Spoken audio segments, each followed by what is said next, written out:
সংবাদ প্রতিদিন .in দর্শকদেরকে এই মুহূর্তে আমরা সরাসরি নিয়ে এসেছি শোপিয়ানের বালাপুর রাষ্ট্রীয় রাইফেলসের আর্মি ক্যান্টনমেন্টে। আমার ঠিক পেছনেই, আমি আমার ক্যামেরা পার্সনকে দেখানোর অনুরোধ করবো, আমার ঠিক পেছনেই থরে থরে যা সাজিয়ে রাখা রয়েছে, এই অস্ত্রশস্ত্র উদ্ধার হয়েছে গতকাল শোপিয়ানে যে এনকাউন্টার হয়েছিল, সেই যে 3 সন্ত্রাসবাদীকে নিকেশ করেছিল ভারতীয় বীর জওয়ানরা, তাদের কাছ থেকে। যেমনটা আপনারা দেখতে পাচ্ছেন, থরে থরে সাজানো রয়েছে বুলেট, রয়েছে AK-47, AK-56 এর ম্যাগাজিন, রয়েছে 2টি অ্যাসল্ট রাইফেল। এর পাশাপাশি দেখতে পাচ্ছি আমরা 3টি হ্যান্ড গ্রেনেড। এছাড়াও রয়েছে তাদের কাছ থেকে উদ্ধার হওয়া বিভিন্ন নগদ, তাদের identity card, power bank, charger সহ অন্যান্য উপকরণ। দেখতে পাচ্ছি রয়েছে বুলেট প্রুফ জ্যাকেট। এছাড়াও তাদের ব্যাগ, তাদের সঙ্গে থাকা খাওয়া দাওয়ার যা যা উদ্ধার হয়েছে গতকাল সেই 3 লস্কর সন্ত্রাসবাদীর কাছ থেকে, সব এখানে সাজিয়ে রেখেছে ভারতীয় সেনা। আমাদের সামনে যেমন দেখতে পাচ্ছি প্রায় 12টি ম্যাগাজিন রাখা রয়েছে, থরে থরে রয়েছে বুলেট। এই বিষয়গুলি দেখলেই স্পষ্ট আরো কত বড় নাশকতার প্ল্যানিং করে এসেছিল এই 3 সন্ত্রাসবাদী।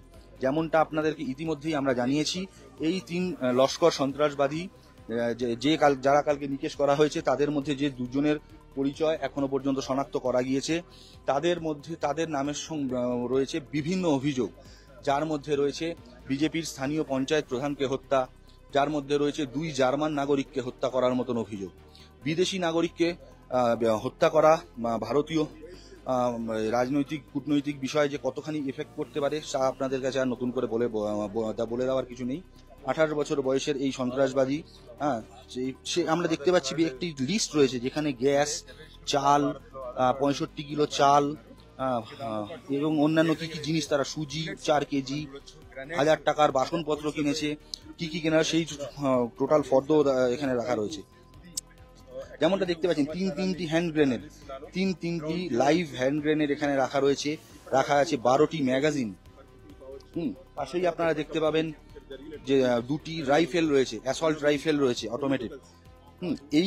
এই গোটা মানে যে ছবি আমাদের সামনে উঠে আসছে, আপনারা তাতে খুব ভালো মতোই বুঝতে পারছেন যে কত বড় নাশকতার ছক করা হয়েছিল, কত বড় নাশকতার পরিকল্পনা নিয়ে এসেছিল এই 3 সন্ত্রাসবাদী।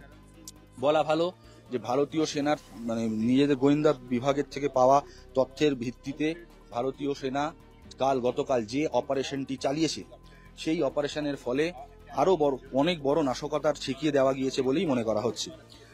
পেহেলগাঁও নাশকতা বা গত 22শে এপ্রিল পেহেলগাঁও নাশকতা, তারপরে 2 দেশের মধ্যে যে মানে সংঘর্ষের আবহ তৈরি হয়, তারপরে আমরা দেখেছি হয়েছে অপারেশন সিঁদুর।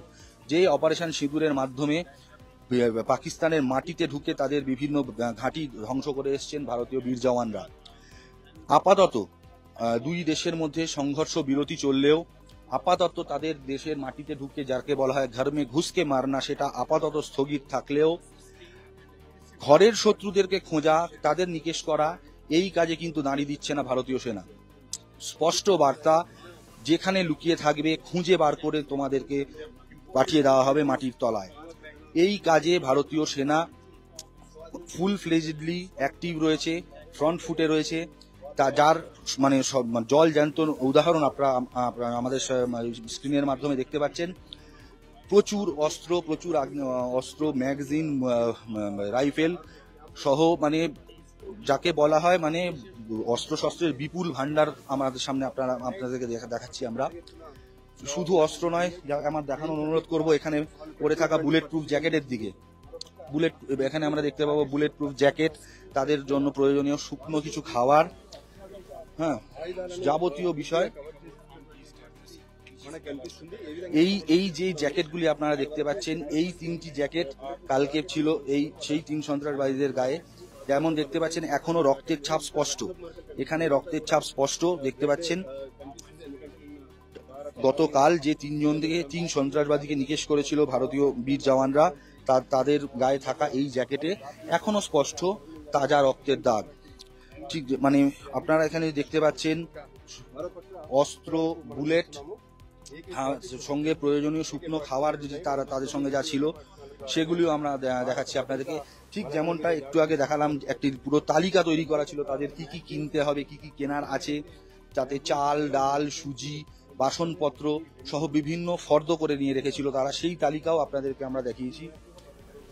তো সঙ্গে এবং এই অস্ত্র শস্ত্রের পাশাপাশি দেখতে পাচ্ছেন নগদ অর্থ, ইন্ডিয়ান কারেন্সি নগদ অর্থ উদ্ধার হয়েছে, পার্স, আধার কার্ড, ঘড়ি, পাওয়ার ব্যাংক, মোবাইল চার্জার। মোদ্দা কথা, হ্যাঁ, মোবাইলগুলি এখানে রাখা নেই, তার কারণ সেই মোবাইল এখন চলছে, পৌঁছে গিয়েছে এনআইএ এর কাছে, চলছে তার স্ক্যানিং, তার সেখান থেকে অন্যান্য তথ্য তুলে ধরার কাজ চলছে।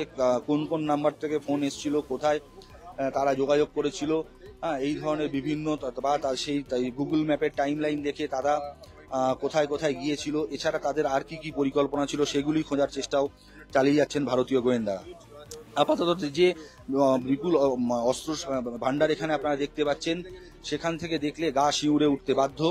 হয়তো আরো কোনো বৈসারায়ণ উপত্যকার মতন আরো নাশকতার পরিকল্পনা ছিল তাদের, যা আপাতত বিনষ্ট করে দিয়েছেন ভারতীয় জওয়ানরা।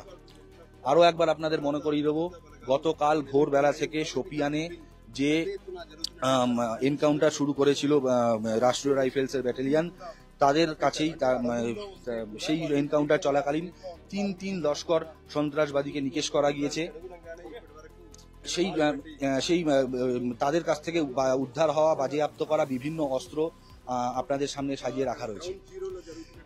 এই আপনারা যে দেখতে পাচ্ছেন, এই ধরনের বিভিন্ন অস্ত্র এবং নগদ সহ অন্যান্য জিনিস উদ্ধার করা হয়েছে, তা আপনাদের সামনে তুলে ধরলাম আমরা। এই মুহূর্তে যেমনটা জানালাম যে এই ধরনের আরো অন্যান্য এনকাউন্টার, সার্চ অপারেশন চলছে গোটা কাশ্মীর জুড়ে। এই ধরনের আরো হয়তো ভবিষ্যতে এই ধরনের আরো এনকাউন্টার, আরো এই ধরনের আরো অস্ত্র ভান্ডার উদ্ধার করবে ভারতীয় সেনা, যা আমরা তুলে ধরবো আপনাদের কাছে। কি হয়েছে বর্তমান জম্মু কাশ্মীরের পরিস্থিতি, কি দাঁড়াচ্ছে তার আর ভবিষ্যৎ, সব পুঙ্খানুপুঙ্খ আপডেটের জন্য চোখ রাখুন সংবাদ প্রতিনিধি ডিজিটালের পেজে। আপাতত শোপিয়ানের বালপুর ক্যাম্প থেকে ক্যামেরায় শুভ্ররূপের সঙ্গে আমি সোমনাথ।